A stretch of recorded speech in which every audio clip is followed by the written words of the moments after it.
Hi, I'm Joanna and I welcome you to my missredfox paper art channel.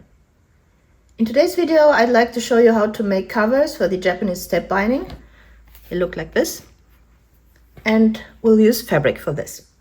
Now before I begin, if you like bookbinding and paper crafts in general, please like and subscribe to this channel so you won't miss any new videos. Thank you so much.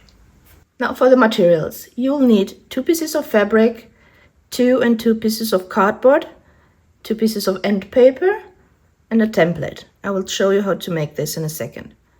As tools, you'll need a bone folder, scissors, a pencil, and glue and a brush. To show you how to make this template, I will first explain to you the anatomy of the cover of a Japanese style book. So this cover, or this one, are made of 2 pieces. A smaller, this one, piece of cardboard, and a larger one, this one. They have a gap between them, so you can have a hinge to open the cover. Here's book linen and here's paper, and on the inside it's end paper. And here you can use fabric and paper, but the principle is the same. 2 pieces of cardboard bound together by a piece of fabric. I will show you how this template works first, or how you make covers in general. So your piece of fabric or paper is larger than the cardboard you want to use for your covers. This one would go here and this one would go here, but first we'll work with this one. And then you want to wrap, to fold your fabric or your material, your paper, over this cardboard and glue it. So I use about 1.5 to 2 centimeters here, and as well on this edge.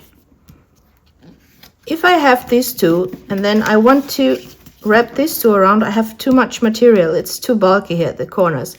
So this is why the 2 corners must be cut off. And you don't cut directly at the corner, but you let about 3 millimeters space between your corner and the corner that you want to cut off. Here is the same.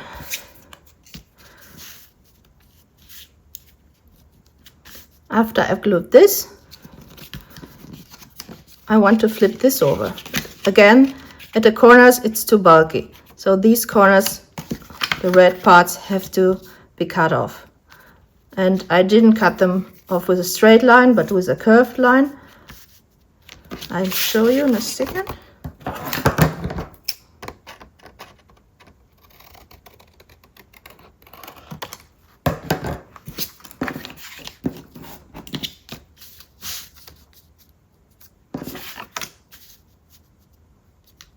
So when you have this, then you can push this a little bit to the inside, and it's not bulky and it looks very nice. And on top of this come the end papers. I will put the dimensions in the description, but this actually all depends on how large the piece of paper is that you want to use in the inside of your book. So my paper is like this, and it's a little bit smaller than the size of this cover, but yeah, I can tell you the size in this description, and you'll have it if you want to give it a try. We'll start working now with a piece of fabric, and you'll see what I explained about the template, how the edges are folded and the corners are bulky or not, and so on. So this is Japanese fabric that I've prepared with tissue paper on the back, especially for bookbinding, so that the glue, when we're gluing the cardboard on it, won't go through the pores of the fabric. You can find the video in the description, and it's a very simple and fast project. Now I have the piece of fabric and I draw the template on it. These corners, not yet. This we will cut later, but only these 2. And I also draw this line, this one, so I know where I can start gluing my pieces of cardboard. And I can draw also this one and this one. This is why I don't make my templates of cardboard in this case, but of paper, of thicker paper, because like this I can fold it and draw my line, and then it's sturdy enough to go for a long time. So we have this one, and we can fold it to the half now and cut only once. And like this, the corners are identical. And I can draw the line I've marked before here. And I know where I start. Now we can start gluing. Usually you put glue on the cardboard first and not on the paper or on the fabric, but this is quite small, so I'll put some glue here on the fabric. Doesn't have to be much, a thin layer. And then I can put this at the markings that I've made. And then I take my spacer, I think it's 0.5 centimeters. And I can put the cardboard here, but I have to glue it first. So glue on it, starting from the middle.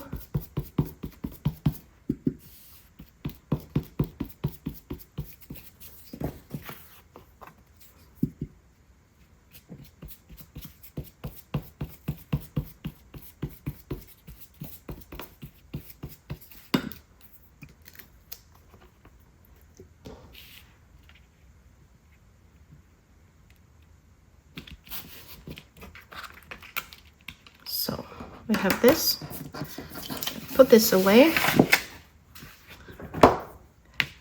And now we work with the bone folder to have it nice. And now I can cut the corners. I wouldn't cut them before because you don't really know if this slips away a little bit or so. So now you can go and cut your corners. So like this. You can mark the line and then cut.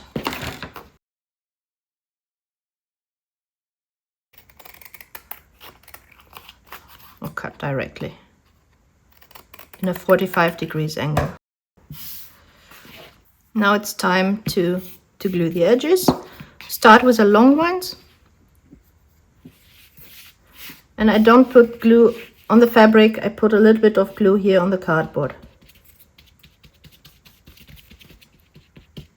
And then flip this over and press it with a bone folder. And the same on the other side. A little bit of glue.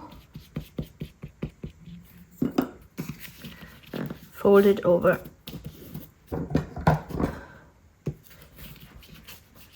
And press. Now this edge.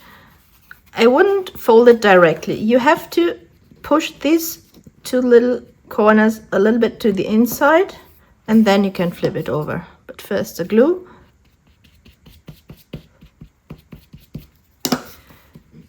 The edges with the bone folder or with your nails. And then flip it over and glue. Now these are a little bit bulky still, so you have to press with a bone folder a little bit more. And this is it. Now for this side, it's actually the same, but this is longer, so it covers this piece, the gap, and a little bit over this cardboard here. So the same, push the edges to the inside, a little bit of glue. Now you have to have glue on everything.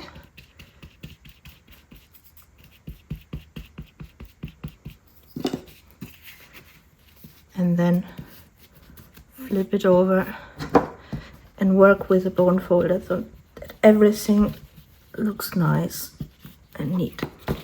You can now work the hinge. You can't see so well here because of the pattern, but you have it here. And all that you have to do now is to glue the end paper. So glue here on the cardboard first.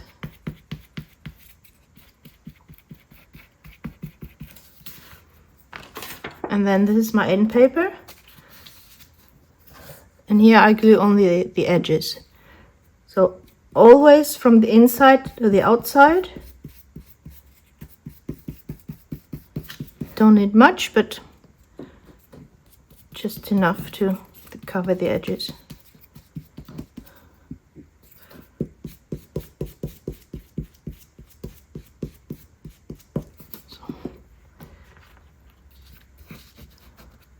And then flip it over, and I always start at the lower end.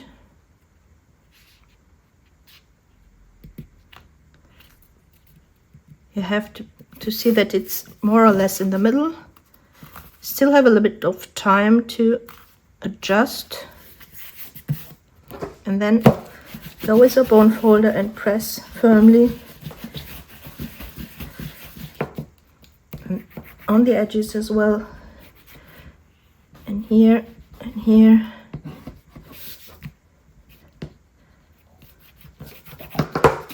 And your first cover is done.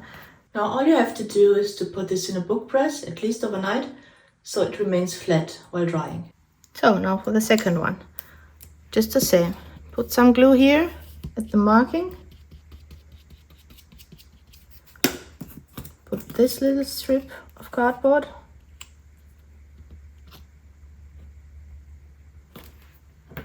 And the spacer.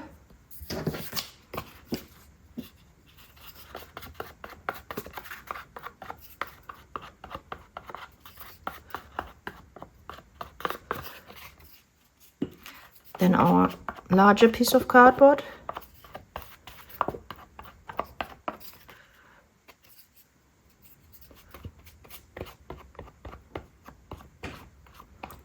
Make sure that you have enough glue on the edges and in the corners. Then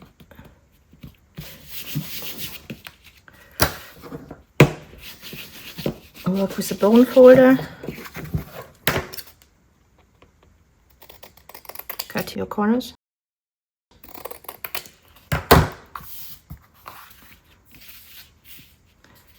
Then put glue on this long side.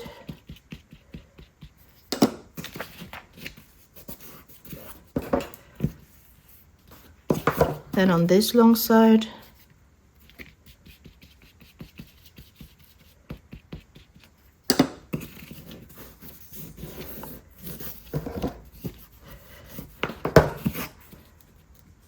Then push these corners to the inside. Put a little bit of glue on the short side here. Flip this over and press very well. And then the corners here. See, I made the mistake. It's not very centered. This part is larger than this part, but it's okay. You won't see this one because this is inside the binding. But still, pay attention to center everything as good as possible.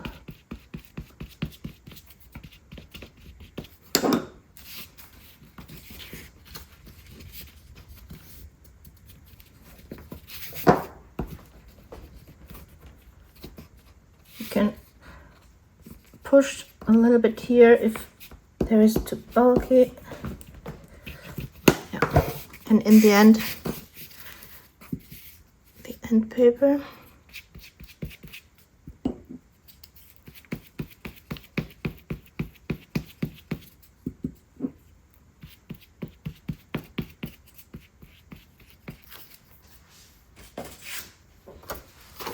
And on the edges of the end paper, from the inside to the outside. Otherwise, you would get glue here on the edge, and you don't want to have that.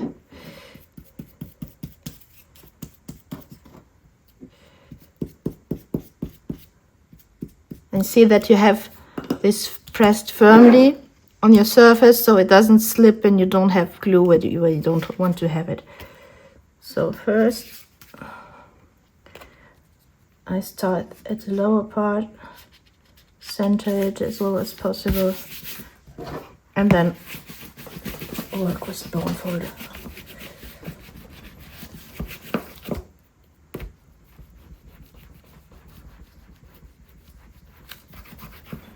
The edges here,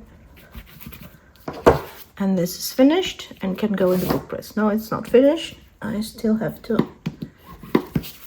work in the hinges.